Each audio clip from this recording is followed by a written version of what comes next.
आज का टॉपिक है भीमा कोरेगांव। भीमा कोरेगांव का इतिहास क्या था, वो युद्ध क्यों लड़ा गया, किन परिस्थितियों में लड़ा गया, उस युद्ध को लड़ने के कारण क्या थे, क्यों 500 महार दलितों ने 28,000 पेशवाओं को युद्ध के दौरान मार डाला। आइए इस विषय पर आज चर्चा करते हैं।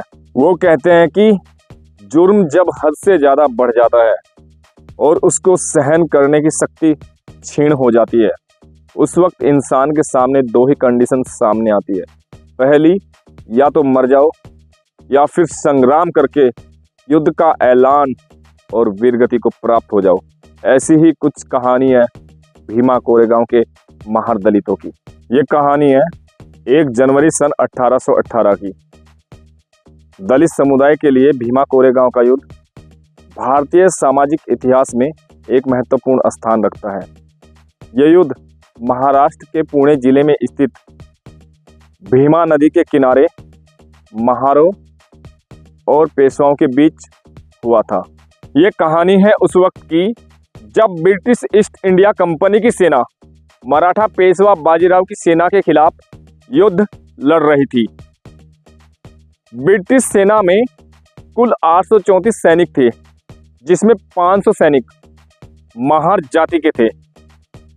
पेशवाओं के खिलाफ युद्ध लड़ने का कारण ये था कि उस वक्त महार जाति छुआछूत जातिगत भेदभाव का शिकार थी और हिंदू धर्म के अनुसार उन लोगों को अछूत माना जाता था। और दूसरी तरफ पेशवा बाजीराव की सेना में 28,000 सैनिक थे।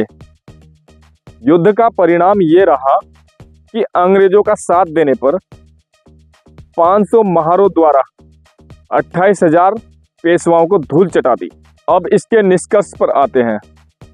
अगर इस देश में जातिगत छुआछूत भेदभाव वाली स्थिति ना होती तो शायद कभी भी महार जाति के लोग, महार रेजिमेंट के लोग पेशवाओं के खिलाफ युद्ध ना लड़ते।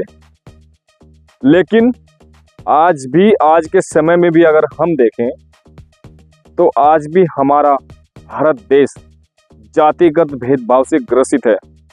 आज भी जातिवाद चरम सीमा पर है।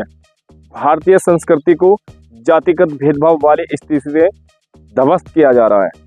कहाँ वो भारत सोने की चिड़िया, कहाँ हिंदू मुस्लिम सिख ईसाई आपस में है भाई भाई, कहाँ गई वो परिभाषाएं, कहाँ गए वो नारे, कहाँ गई वो क्रांतियाँ, सब खत्म होती जा रही है।